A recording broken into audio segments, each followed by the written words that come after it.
Hello everybody, welcome back to Satisfactory. My name is Arctic Wolf and this is episode 19. And wow, this place looks different. I put a roof on it. That's all I've done since the last episode is put this foundation across the top with the glass and the pillars. And it looks amazing down here. It's absolutely cool looking. We got lots of big plans. We got work to do upstairs today.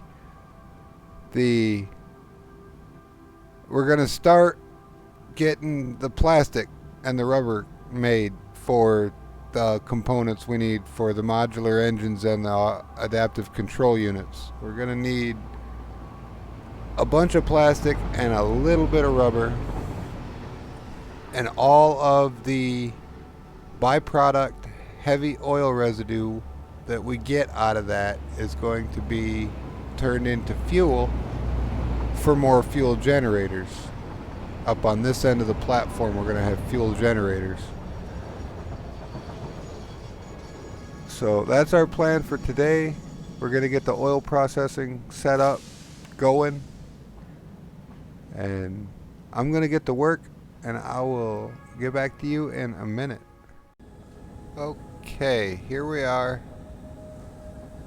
I have been extremely busy. As you can see in front of you, I've got an oil refinery. Where is this, you might ask? This is directly above the train station. We're at home base. This is on top of that platform. Look at that. So what we've got going on here is the train station is bringing in 480 cubic meters of crude oil per minute.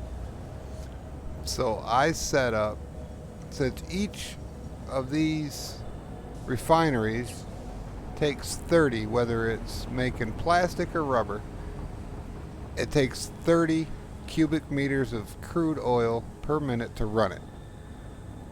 Well, 3 times 8 is 24. So there's 8 making plastic and 8 making rubber.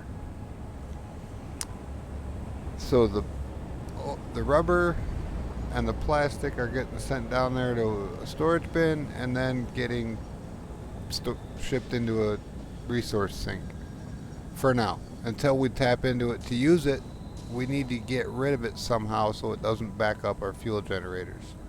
Same thing going on out there. We're sinking the rubber and we're bringing all the plastic out of there down here to the computers to be made. That's completely and totally using all the plastic made at that end. That's also fueling the 5 generators at that end with just a little bit of fuel left over. This setup is twice as big as the one down at the south end, and it is using twice as much of the crude oil, and it's producing twice as much of the byproduct heavy residue, and so then it's fueling twice as many generators. We're going to have 10 generators. I've only got 9 in right now. I need 1 more. I'm waiting on some heavy modular frames to get made to make that one, and then I'll have all 10 generators in, and then we will be ready and have enough power to get our probably go with the modular engines first. Over there, over here we'll do modular engines, and then on top of both of these buildings we'll do the automated control units, because those things are going to take a lot of room.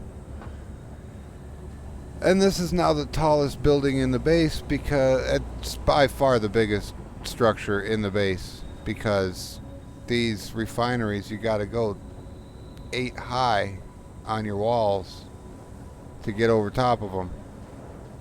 As I was testing right there, you can see the glass is just barely above the chimney of that refinery. But that's good, because then when I glass this all in, it'll be a ceiling for this one and a floor for the bottom one. By the way, this looks totally cool looking at it from down below. In fact, I'm going to go down there and do that. We have a hypertube elevator system set up in here, so I can just take the hypertube to get up and down. It's easier that way. Plus, I think it looks cool. Auto save, thank you. Whoa, that throws you out far. I love it. Oh goodness, it's so much faster. And so much safer than jumping down, because at this height, like, that's almost lethal to fall from there. And then if you try to jump down to the next one after doing that, yeah. I haven't done that, but I've added up the total damage. Separate falls. Yeah, that's lethal if you do drop, for sure. Anyway, now we're down here. We're coming over here, and we're looking up. You can see all the refineries and the pipes running above, and trains going on this level.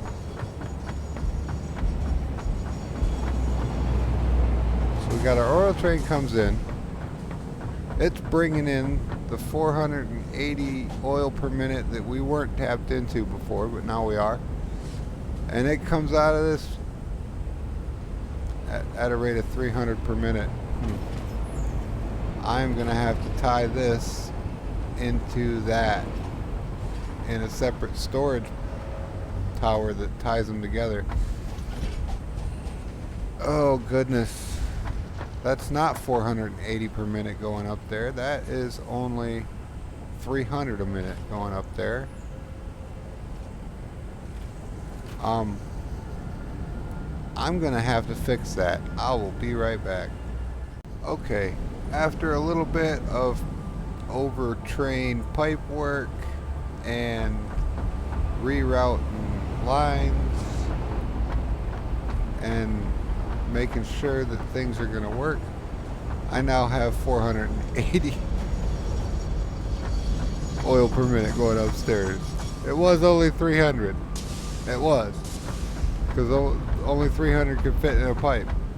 But now I've got 240 in each pipe, and they go up, and then it splits into two 120s, and then they merge together back into their 240s and go separate directions. These pipes here aren't connected to each other, even though it looks like it, because they're end to end right there on the connectors, which is what I wanted. But these two and this one are connected to each other, and then these two and that one are connected to each other. So, and then there's 8 refineries feeding off at each end. So that's how that works. Just a little bit. This actually looks cooler than the setup I had before, because more pipes equals cooler looking. That's just Satisfactory 101. More pipes and conveyor belts and trains and trucks and stuff moving around is cooler looking. That's just easy, right? Awesome. Awesome. Autosave. Gotta love it. So that's where we're at right now. We've got oil and plastic being made. We've got lots of power. And I've been working at this for quite a while, but I should be okay. I should be able to get a little bit more done before I have to push this out for an episode. We'll see where we're at after this, but that's all for now. See you in a bit. I'm down here by the train station that picks up our iron and our copper and our limestone and brings it back to base, because I was just scanning around for resources, and look at that. Right there is another iron node. Like,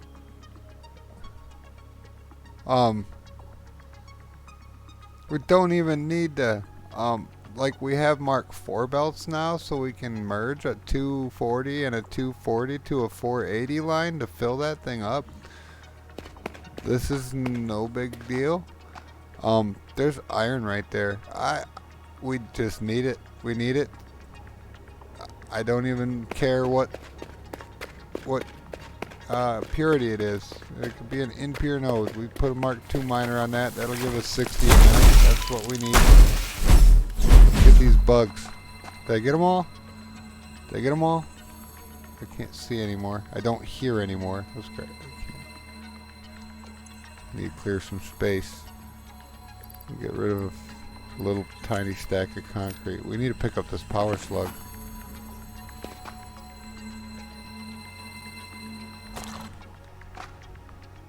Yeah, that's guarded by bugs. But that's not that far. Like, that's gonna be easy to get. So we got the iron situation figured out. Copper, we can double up that miner into a Mark II. That'll double our copper. And I think that'll get us there. I believe everything else is covered. Unless we end up needing quartz for something. But this recipe, these recipes don't take any crystal oscillators or anything like that. And we don't have any of the alternate recipes that use quartz. So we should be okay. But I'm going to go ahead and grab that and get that hooked into the network so that we at least got the iron coming in. And I will check in with you guys in a minute. And we're back. That didn't take long at all. I went over there, I fought some bugs, I put a miner on that node. That ended up being a pure node, so we're getting 240 out of it. Down a Mark III belt to a Mark III lift to another Mark III belt to a merger. And that's merging with this Mark III belt coming out of that miner into a Mark IV belt that can carry 480 into that train station. So that train station is now receiving, what is that? That's 240 and 240 and 240. That's 720 per minute going into the iron, going to base, which is fantastic because we're only using about 500 of that, which means we can use the rest of it upstairs for the modular engines and the adaptive control units. So I'm going to head back to base and I'll catch up with you guys in a second. Alright, and I'm back. While I was waiting for the train to show up, I decided to go ahead and upgrade the copper node out there to a Mark II miner and put that on a Mark III belt. So the copper is also coming in at 240 a minute. So all of our copper needs, all of our iron needs, and all of our plastic and rubber needs for these space elevator parts are taken care of. That feels good. Now we need to get to expanding our factory. Oh my god, look at all of this. Even in the fog, it looks so cool. That is what I was going for right there. Oh yeah. This is cool. Yeah, alright. Here we are unloading stuff. Let that go. Okay, one more thing I wanted to do before the end of this episode is check the number of tickets that we got. 20. We have 20 tickets. Let's run down to the awesome shop and see what we can afford to buy. Okay. Take those, and those. Can I get all of that? I can. What else can I get? 4 more tickets. Ooh. Let's see here.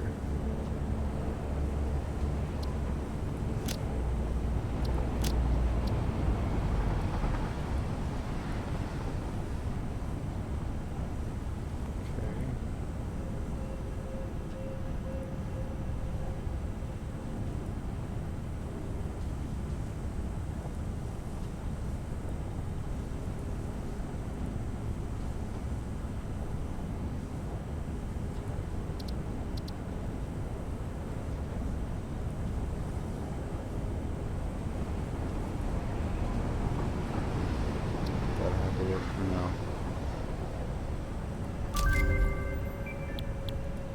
Okay, we've got a whole bunch more stuff from the awesome sink. Awesome. Alright, we are getting places. Things are happening.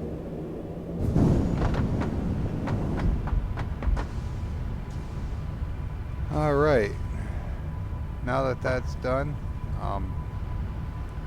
I put in the other fuel generator in here, so now we've got 10 fuel generators. See it right there.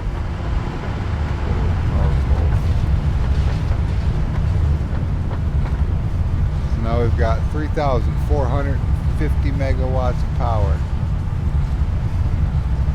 And we're only using